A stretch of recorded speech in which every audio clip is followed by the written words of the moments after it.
नखानु भने परमेश्वरले भन्नुभएको छ भनेर सोध्यो। अनि स्त्रीले पनि के भनिन् थाहा छ? के भनिन् स्त्रीले? स्त्रीले सर्पलाई भनिन्, बगैँचाका रुखहरूका फल हामी खान सक्छौं, तर बगैँचाको बीचमा भएको रुखको फल चाहिँ परमेश्वरले भन्नुभएको छ त्यो चाहिँ नखानु र नछुनु, नत्र ता तिमीहरू मर्छौ। कसले भनेको यो? स्त्रीले भनेको है। कसलाई? सर्पलाई। सर्प हामीलाई थाहा छ कि परमेश्वरलाई खुसी पार्ने, वीणा बजाएर हैन परमेश्वरलाई खुसी पार्ने व्यक्ति थियो कि स्वर्गदूत थियो है? उ स्वर्गदूत थियो। दुष्ट चाहिँ सर्पसँग पसेर त्यहाँनेरि काम गर्न थाल्यो है, काम गर्न थाल्यो। र स्त्रीले चाहिँ परमेश्वरले सबै रुखको फल खानु, तर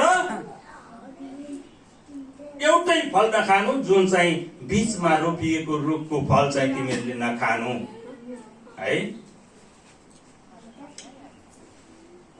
अब जब सर्पले त्यो कुरो थाहा पायो है, दुष्टले त्यो कुरो थाहा पायो, उसलाई थाहा थियो र पनि उसले फसाउनको लागि क्या है, हरेक परिस्थितिबाट चाहिँ दुष्टले फसाउन खोज्छ, हरेक परिस्थितिहरूबाट।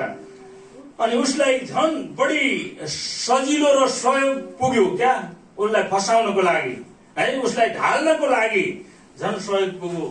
जब स्त्रीले त्यस है 5 पदमा सर्पले स्त्रीलाई भन्यो, ल यहाँ 4 पदले भन्छ, सर्पले स्त्रीलाई भन्यो तिमीहरू मर्दैनौ है। कस्तो मजाले फसाउँछ कि, कस्तो मजाले फसाउँछ, मिठा कुरा गरेर फसाउँछ उसले है। तिमीहरू मर्दैनौ, परमेश्वर जान्नुहुन्छ, किनकि परमेश्वर जान्नुहुन्छ कि जुन दिन तिमीहरू त्यो खान्छौ त्यही दिन तिमीहरूका आँखा खुल्नेछन् र असल र खराबको ज्ञान पाएर तिमीहरू परमेश्वर जस्तै हुनेछौ है। कस्तो